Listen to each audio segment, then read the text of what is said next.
तो चलिए आइए अब हम लोग पढ़ते हैं मोटिवेशन के बारे में। देखिए, जीवन में आप कुछ भी करें, आप चाहे पढ़ाई कर रहे हो या कोई भी काम कर रहे हो, मोटिवेशन बहुत ज़रूरी है। अगर आप मोटिवेटेड नहीं हैं तो आप काम को अच्छे से नहीं कर पाएंगे। तो मोटिवेशन क्या है, इसका इंपॉर्टेंस क्या है, ये कैसे होता है, आइए इन चीज़ों के बारे में अब हम लोग पढ़ेंगे। Motivation is one of the important elements of directing.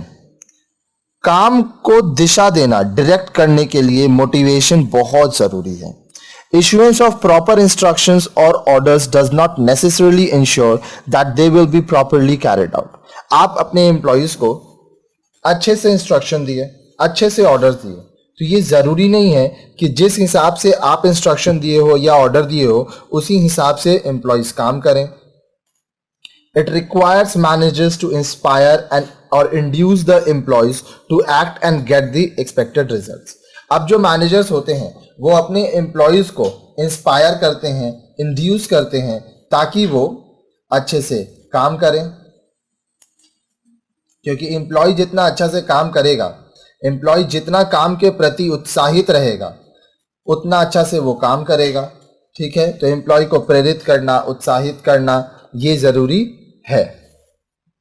This is called motivation. इसको हम लोग मोटिवेशन कहते हैं।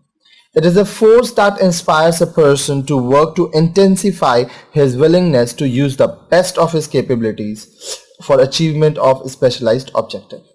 अब आपका जो उद्देश्य है इसको अच्छे तरीके से पाने के लिए आप मोटिवेटेड होने चाहिए ताकि वो आप अपना बेस्ट एफर्ट के साथ काम कर सकें।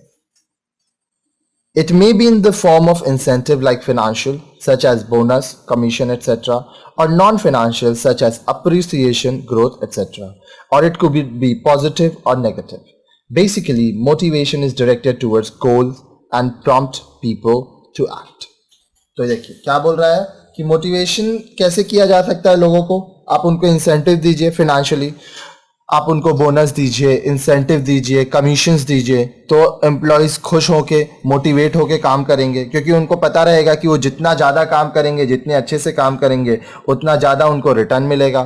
साथ ही साथ कुछ नॉन फिनेंशियल है, जैसे आप उनके काम को अप्रिशिएट कीजिए, उनको ट्रेनिंग दे के ग्रोथ करवाइए उनका, तो इनसे भी वो मोटिवेट होंगे। अब देखिए, ये भी कभी कभी पॉजिटिव मोटिवेशन भी होता है, नेगेटिव मोटिवेशन भी होता है, इसके बारे में हम लोग आगे पढ़ेंगे।